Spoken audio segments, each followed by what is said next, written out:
আসসালামু আলাইকুম বন্ধুরা, কবুতরের ডিম ফোটার আগে যেসব ভুলগুলো করা যাবে না, আর যদি এসব ভুলগুলো করে থাকেন তাহলে কবুতরের ডিম থেকে দুটো সুস্থ বাচ্চা জন্মাবে না। আমি যেসব ভুল করেছি আর আপনাদের যেসব ভুল করা একদমই ঠিক হবে না, তা এই ভিডিওর মাধ্যমে আমি তুলে ধরছি। কবুতর যেদিন প্রথম ডিমটা পারবে সেই দিন ডিমের পাত্র সহ অন্য কোথাও রেখে দিতে হবে, অন্যথায় এটা ডিমে তা দেওয়া শুরু করবে।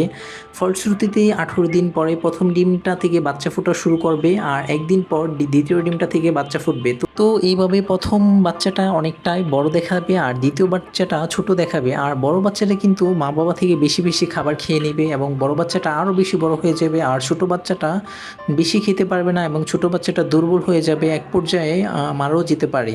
তো এই ভুলটা করা যাবে না। আর দ্বিতীয় নম্বর ভুল হলো, কবুতরের যেদিন বাচ্চা ফুটবে সেই দিন প্রথম ডিমটা কিন্তু আগেই থেকেই একটু ফুটবে, এরপরের 2-1 ঘন্টা পর থেকে দ্বিতীয় ডিমটা ফুটবে। তো দ্বিতীয় ডিমটা আপনি কখনো হাত দিয়ে একটু আলগা করে বা ঘুটে দেখবেন না, তাহলে কবুতরের বাচ্চাটা মারা যেতে পারে। কারণ বেশি খুঁটে দিলে সেখান থেকে রক্তক্ষরণ হতে পারে এবং এক পর্যায়ে কবুতরটা আর ভিতর থেকে বের হবে না। কারণ কবুতর কিন্তু অল্পই ঠুকরে ঠুকরে, এদের শক্তি পায়ের পেশিগুলো বেশি শক্ত হয়, এবং যে এই সময় শক্তটা হয় তখনই কবুতর ডিমের খোলস বের হয়ে একদম পৃথিবীতে এসে পড়ে।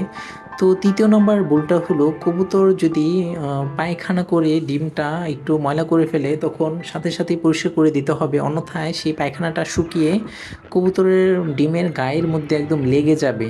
তো এভাবে 18 দিন পরে যেদিন বাচ্চা ফুটবে সেই দিন কবুতরের বাচ্চা যেহেতু একদম ছোট বাচ্চা, দুর্বল, তো সেটা ডিম ঠুকরিয়ে বের হতে পারবে না, কারণ ময়লাটা একদম আঠার মতো লেগে যাবে। তো কবুতরের বাচ্চা ডিমের মধ্যে এভাবে মারা যাবে। তো আমার আজকের এই রকমই ভুলটা হয়েছে। আমার ভিডিওর প্রথমেই আপনারা দেখতে পাচ্ছেন আমার কবুতরের ডিম থেকে এই বাচ্চাটা মারা গিয়েছে ভেতরে। তো এইরকম ভুলের জন্য হয়েছে। তো আশা করা যায় এরকম ভুল কেউ করবেন না। এই সময় প্রচুর পরিমাণে গরম থাকে, গরমের কারণে কবুতরের ডিম নষ্ট হয়ে যেতে পারে, ডিমের মধ্যে বাচ্চা মারা যেতে পারে প্রচুর গরমের কারণে। তো আমার মনে হয় এই ভুলটাই হয়েছে, কারণ অনেকটাই বাচ্চা ভেতরে বড় হয়ে গিয়েছে আর কিছুটা পচা পচা গন্ধ বের হয়েছে।